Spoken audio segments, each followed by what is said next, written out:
Tanaman pala adalah merupakan aset untuk kehidupan berkelanjutan di dalam keluarga. Karena tanaman pala ini usianya bisa ratusan tahun lebih, jadi bisa diturunkan ke anak cucu berikutnya.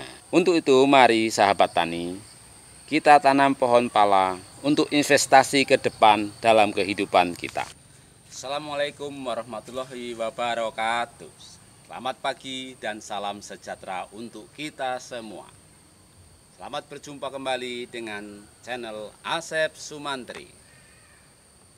Kali ini channel Asep Sumantri akan menjawab pertanyaan-pertanyaan yang diajukan oleh para pemirsa atau sahabat tani kepada Asep Sumantri mengenai apakah pohon pala di dataran yang rendah dan berpasir bisa hidup dan berbuah. Nah, ini hanya pembuktian karena kebetulan di daerah saya tempat tinggal adalah dataran rendah dan sangat rendah sekali karena hanya antara 2 sampai 7 meter. Nah, datarannya dari permukaan air laut.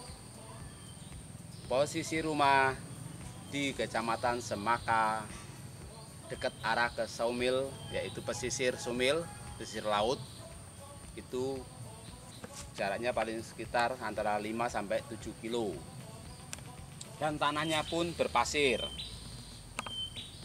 Tanahnya berpasir, kalau digali kurang lebih kedalaman 75 cm sampai 1 meter itu sudah keluar air. Jadi sangat rendah sekali.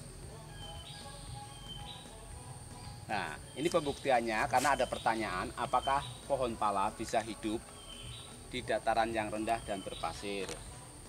Nah, kita siasati dengan menanam pohon pala yang di dataran rendah. Pertama, tanah kita tinggikan sedikit dari permukaan air supaya tidak tergenang air atau tidak terkena banjir. Contohnya seperti ini. Ini adalah saya tinggikan dari permukaan tanah. Saya tinggikan dari permukaan tanah. Kemudian setelah tinggi baru saya tanam. Dan bawahnya sering saya kasih sekam bakar atau sekam padi yang sudah saya fermentasi. Nah, adapun fungsi-fungsi dari sekam padi ini adalah untuk menetralisir daripada pH tanah. Karena di sini umumnya pH-nya rendah.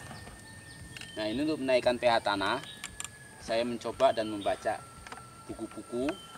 Ternyata sekam padi adalah sangat bagus untuk menaikkan pH tanah sebagai pengganti kapur dolomit.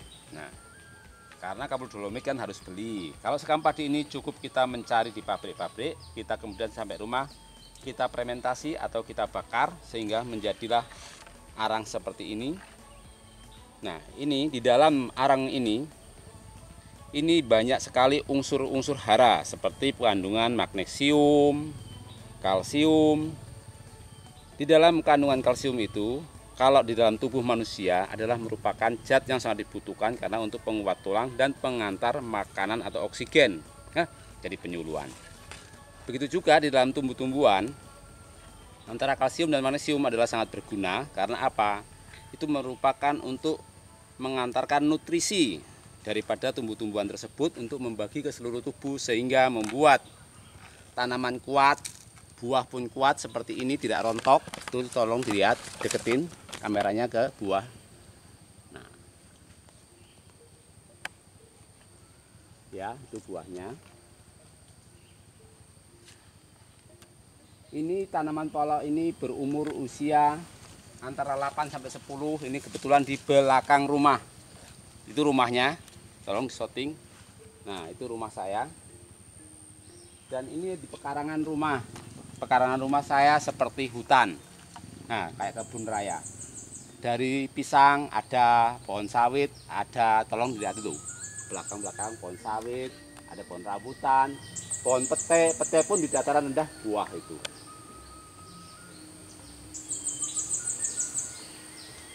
Jadi pohon pala ini tidak memilih tempat, Tapi kalau lebih bagus tempatnya agak lapang, jadi tidak ada perlindungnya. Tapi ini kebetulan ini di belakang rumah, jadi semua gado-gado saya tanam dari pisang karena untuk uji coba. Tapi alhamdulillah semua berbuah. Nah, bagi teman-teman yang memiliki lahan dengan dataran rendah, yang penting kita tahu konsepnya dan tahu keadaan tanah antara pH rendah dengan pH tinggi atau netral. Kalau pH-nya tinggi atau tanahnya kalau basah itu pH di atas 7.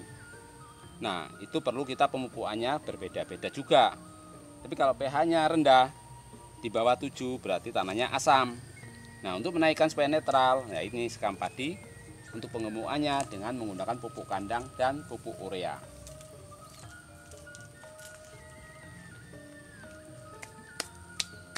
Tolong dilihat tuh semuanya bagus buahnya.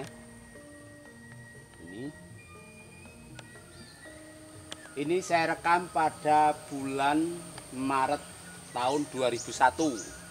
Jadi bukan dibuat-buat ini kawan. Ini punya orang lain sudah pada habis buahnya. Alhamdulillah punya saya tidak pernah putus buahnya terus menerus. Karena pada musim pala yang besar itu adalah terjadi pada bulan Juli sampai bulan Agustus. Tapi ini saya rekam pada bulan Maret tahun 2001. Ini nggak buat-buat, tuh bisa dilihat buahnya.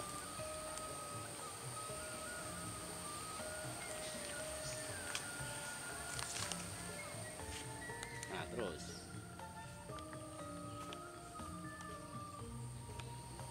sampingnya ada pohon kelapa, tuh bisa dilihat buah kelapanya pun bagus, super.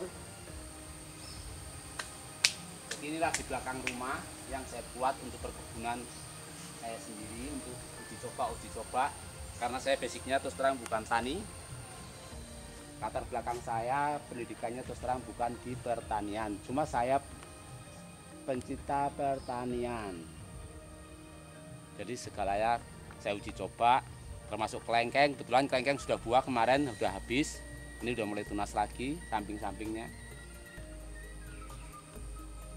Terus kelilingnya penuh dengan pohon-pohon.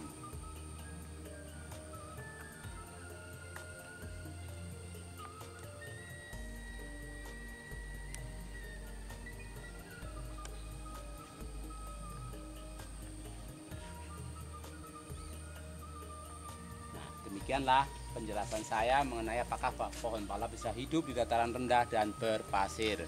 Saya akhiri dengan wassalamualaikum warahmatullahi wabarakatuh.